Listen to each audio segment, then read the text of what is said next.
যদি কেউ আপনার টাকা ধার নিয়ে তা ফেরত দিতে প্রস্তুত না থাকে, বা আপনি আপনার কাছের কাউকে ধার দিয়েছিলেন কিন্তু এখন হাজার চাওয়ার পরেও তিনি আর টাকা ফেরত দিচ্ছেন না, অথবা কোনো গণ্যমান্য ব্যক্তিকে টাকা ধার দিয়ে আপনি আর সেটা ফেরত চাইতে পারছেন না, তাহলে একবার হলেও মা লক্ষ্মীর এই সুনিশ্চিত প্রতিকারটি আপনি করে দেখতে পারেন। পরীক্ষিত এই প্রতিকারের মাধ্যমে আপনার যে কোনো আটকে থাকা টাকা আবার আপনার কাছেই ফিরে আসবে।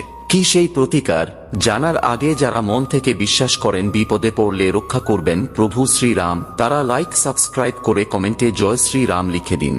যে কোনো অমাবস্যা অথবা পূর্ণিমার রাতে 11টি লবঙ্গ এবং কয়েকটি কর্পূর জ্বালিয়ে মা লক্ষ্মীর আরাধনা করুন। আরাধনা শেষ হলে মাকে একটি লাল গোলাপ ও 2টি লবঙ্গ নিবেদন করুন। শুধু মাথায় রাখবেন, যখনই এই পূজা করবেন তখন নিজে শুদ্ধ থাকবেন এবং মনকে শান্ত রাখবেন। মা লক্ষ্মী আপনার সকল ধন সংক্রান্ত ইচ্ছা পূরণ করে দেবে, এটাই আমার আশীর্বাদ রইল।